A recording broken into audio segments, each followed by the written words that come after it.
اللہ تعالیٰ نے جب انسان بنانا چاہا نا تو جناب جبریل کو کہا مٹی لے کے آ زمین سے. حضرت جبریل نے مٹی پہ ہاتھ ڈالا تو باقی کی مٹی رونے لگ گئی, اسے جدا نہ کر.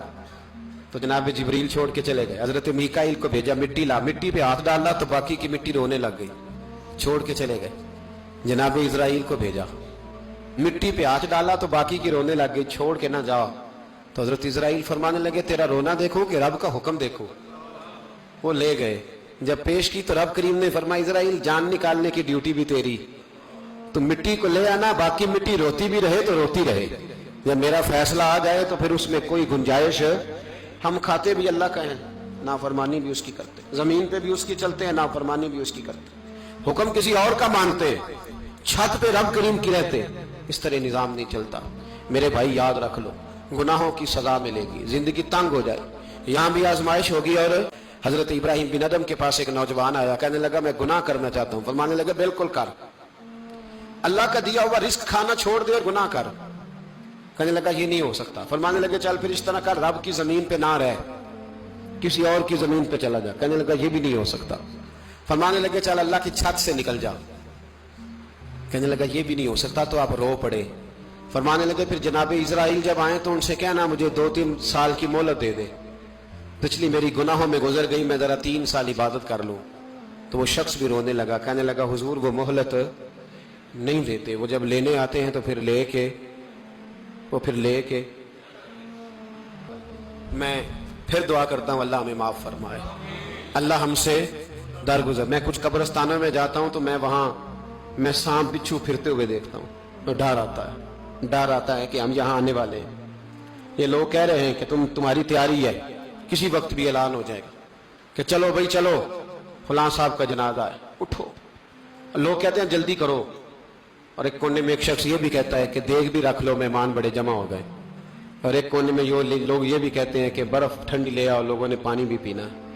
پہلے اعلان ہوتا ہے کہ فلاں فوت ہو گیا, پھر اعلان ہوتا ہے جنازے کا ٹائم ہو گیا, پھر اعلان ہوتا ہے جنازہ اٹھایا جائے گا, اور پھر بات ختم ہو جاتی ہے.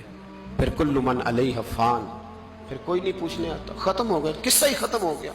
ان لوگوں کی کہانی مٹ گئی, ختم ہو گئے. بڑے بڑے قد کلا, کوئی پوچھنے والا نہیں. موت کا راج ہے موت کا راج, موت راج کرتی ہے بس, اور کسی کا راج نہیں. وہ راج کرتی ہے, جدھر جاتی ہے اسی کا راج ہے, راج کر رہی ہے. تو حضرت مالک بن دینار کہتے ہیں قبرستان میں نے دیکھا, میں خواب دیکھتا ہوں, بڑا اژدہا, اس کے منہ کے اندر آگ, میرا پیچھا کر رہا ہے. کہتے میں خواب دیکھ رہا ہوں. میں دوڑا, لیکن وہ اژدہا جب میں دوڑا تو میرے آگے آ کے کھڑا ہو گیا. میں مشرق کو دوڑا تو وہاں بھی آ گیا, مغرب کو دوڑا تو وہاں بھی آ گیا. جناب مالک بن دینار کہتے ہیں ایک بوڑھا شخص کمزور مجھے بچانے آیا, پر اس اژدہا نے پھونک ماری تو وہ بوڑھا آدمی دور جا گرا. کہتے میں چیختا تھا, چلاتا تھا. ایک پہاڑی پہ میں بھاگا گیا تو وہاں مجھے میری بیٹی ملی, مجھے فوت ہو گئی. وہ اس اژدہے کے آگے اس نے یوں ہاتھ کیا تو اژدہا پیچھے بھاگ گیا. میں نے بیٹی کو گود میں اٹھایا, میں نے کہا بیٹی یہ کون تھا؟ کہنے لگی ابا یہ تیرا برا عمل تھا, یہ تیرا برا عمل تھا, یہ تجھے کھا جاتا اگر میں نہ ہوتی. تو کہا یہ بوڑھا جو مجھے بچانے آیا یہ کون تھا؟ کہا یہ تیرا اچھا عمل تھا, پر کمزور بڑا تھا, تھوڑا تھا, یہ تیرے برے عمل کا مقابلہ کرنے کی ہمت نہیں رکھتا تھا.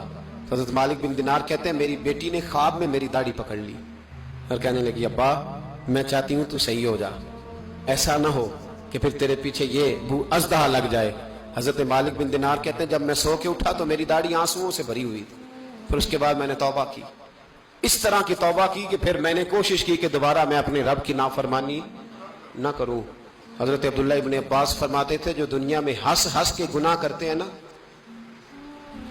ہنس ہنس کے جھوٹ ہنس ہنس کے بولتے, ہنس ہنس کے لوگوں کی غیبت کرتے, فرمایا یہ جو تمہیں ہنس ہنس کے گناہ کرتے نظر آتے ہیں ان کا رونا قیامت میں دیکھا نہیں جائے گا, ان کے آنسو قیامت میں دیکھے نہیں جائے. جو ہنس ہنس کے گناہ کرتے یہ روئیں گے, فَلْيَضْحَكُوا